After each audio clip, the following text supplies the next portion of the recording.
Ya, Assalamualaikum warahmatullahi wabarakatuh. Pada kesempatan ini saya akan mewawancarai seorang praktisi literasi dan juga seorang penulis buku dan juga guru bahasa Indonesia di Sekolah SMP Islam Atira Bone dan juga merupakan seorang instruktur nasional bahasa Indonesia. Eh, Namanya Pak Holis. Pak Holis, eh, bagaimana penerapan pembelajaran di sekolah Anda mengenai pembelajaran yang menarik dan kreatif agar siswa termotivasi mengikuti pelajaran? Baik, terima kasih.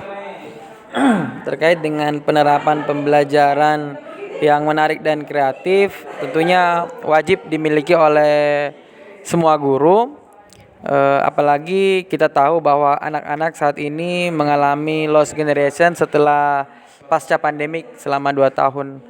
Dan tentunya dibutuhkan kiat khusus sehingga mereka mau dan termotivasi untuk mengikuti pembelajaran. Dan itu saya kira dituntut untuk semua guru memiliki pembelajaran yang menarik dan kreatif. Eh, Kenapa dibutuhkan?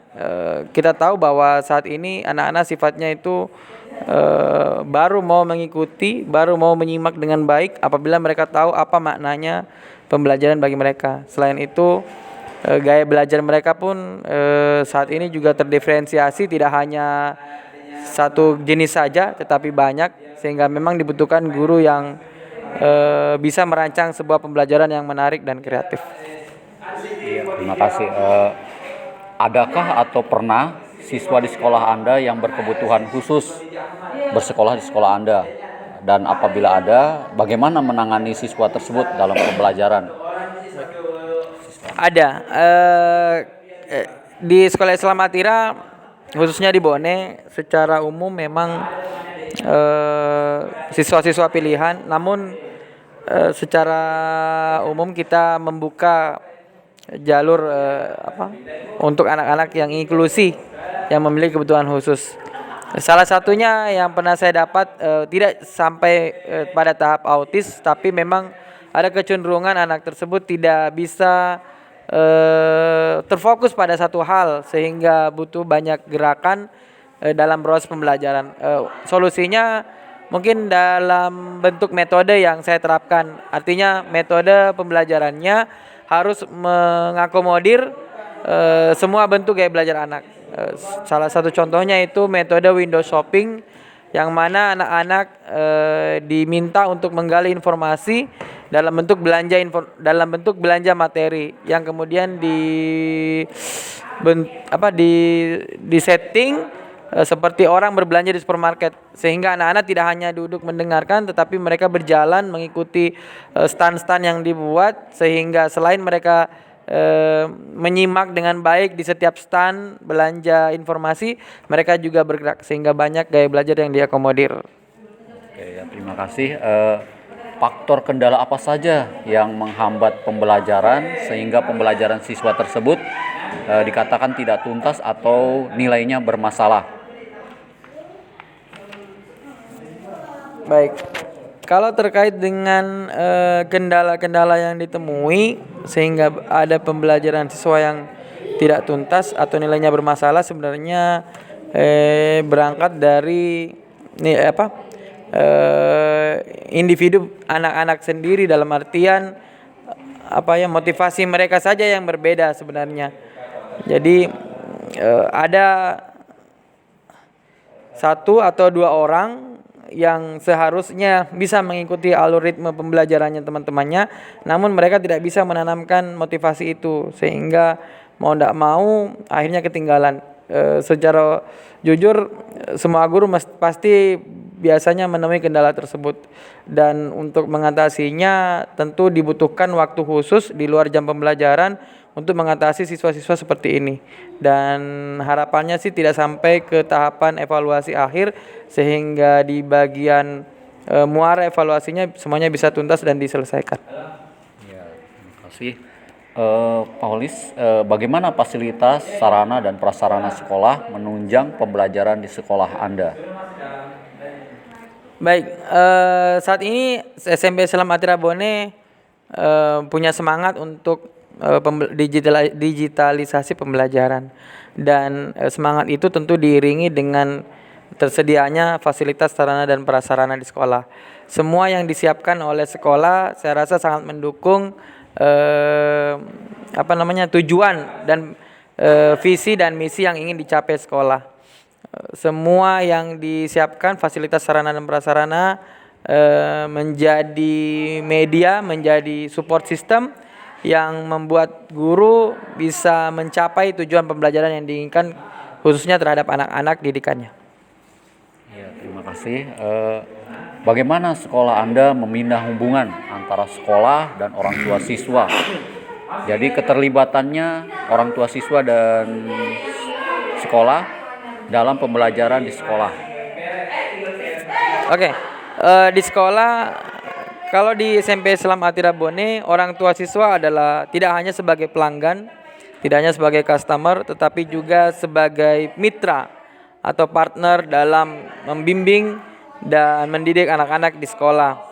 Lalu di SMP Islam Atira itu setiap wali kelas diminta untuk membuat grup-grup khusus orang tua siswa, yang mana semua informasi tersampaikan lewat grup-grup tersebut, dan semua grup itu dipantau langsung oleh pimpinan. Kemudian bagaimana bentuk membina hubungan antara sekolah dan orang tua siswa dalam pembelajaran? Kita membuat sebuah program yang namanya Parents Day. Di Parents Day itu satu kali atau satu momen orang tua yang diminta untuk menggantikan peran guru di sekolah, yaitu dengan mengajar, sehingga bila mereka di satu sesi mengalami atau merasakan apa yang dialami oleh guru, tentu menjadi sebuah sinergi yang positif, dalam artian mereka juga memahami bagaimana kesulitan yang dialami sehingga bisa berempati dan menjadikan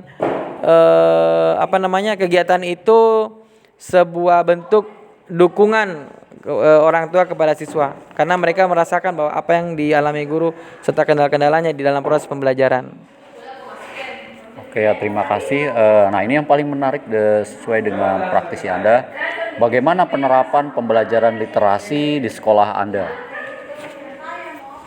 Literasi menjadi sesuatu yang menarik untuk diterapkan di sekolah, karena sejauh ini saya melihat literasi di sekolah itu khususnya dalam program-program sekolah yang di luar Atira itu saya lihat hanya sebatas administrasi. Namun kalau di Atira memang betul-betul dilaksanakan dari mulai pengenalan terkait dengan kebiasaan atau budaya literasi sampai kemudian menghasilkan produk-produk literasi.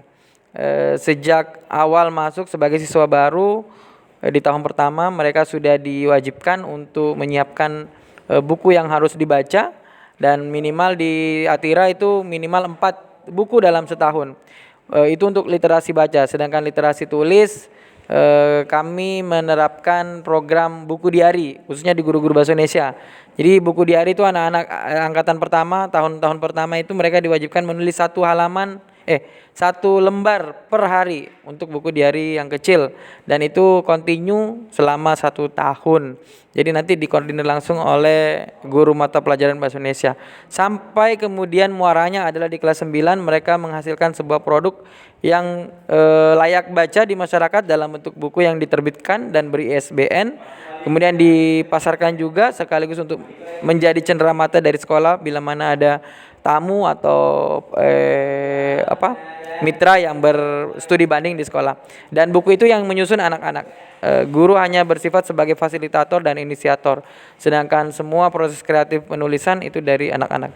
Dan saya kira peran serta semua guru dan pembimbing literasi sangat memegang kunci penting bagaimana produk yang dihasilkan itu layak baca dan dapat diterima di masyarakat.